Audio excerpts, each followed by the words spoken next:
Why content creators should create an online tip jar. So content creators are faced with a dilemma. They do huge amounts of work creating great content, but how do they get paid for all this? In this article, we're going to explore the humble online tip jar and why creators should consider using one. So what is an online tip jar? It's a way for people to support their favorite creators by giving them money directly. It's a quick and easy way for supporters to donate small amounts of money to content creators who've already given them something valuable in return, like a great YouTube video or a blog post.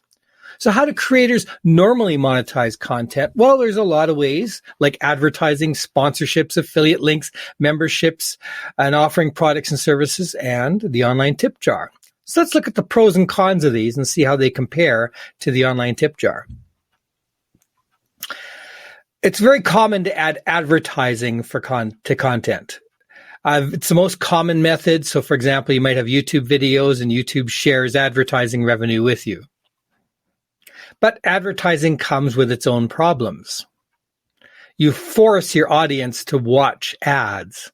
You need a minimum of 1,000 subscribers on YouTube to monetize. And many viewers use ad blockers so they don't see your ads at all, so you earn nothing. And you earn peanuts. YouTuber Louis Rossman says he makes more from a viewer if the viewer does a $1 donation than if that person watches his videos for a couple of years. So Rossman has no problem with people blocking ads or downloading to view offline because it costs them so little. He does encourage viewers to tip now and then if they found the video useful. According to the YouTube money calculator from Influencer Marketing, 1 million views over a year might only bring in $3,000 or so for the years. So for most people, advertising is a minor income stream rather than income you can live off of. Another common way to monetize content is sponsorships. Sponsorships vary. They might include a shout out or a thank you to your sponsor, or perhaps even a sponsored video where you're paid to review a product. Sponsorships can be an okay source of revenue, but it's similar to ads in that you're interrupting the video or content to promote the sponsor. And the time to create sponsored videos can take you away from the videos you really want to create. It's also difficult to find sponsors that fit your video content and interest to your audience. For example, VPN services are commonly promoted in many videos, but they don't really fit my brainstorming community audience. A good example of a sponsorship that works is Retro Recipes and PCB Way.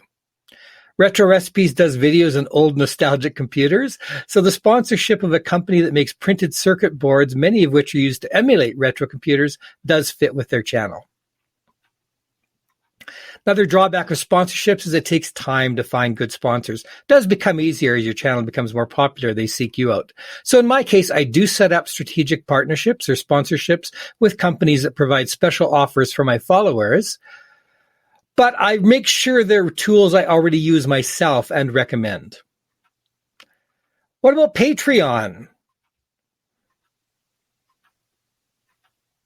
Patreon's another tool used by influencers. It creates membership tier levels and rewards. The problem is that you've got to create a lot of specialized content for these additional membership tiers, additional perks for people. So it can be very time consuming.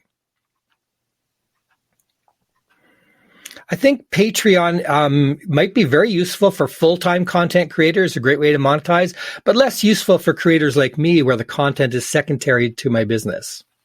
And linking to products and services, this is a key monetization to me, getting people to come to my coaching programs. So online tip jars, they create revenue without ads, sponsors, or time to provide the services. So it's a great additional source of revenue other than your products and services.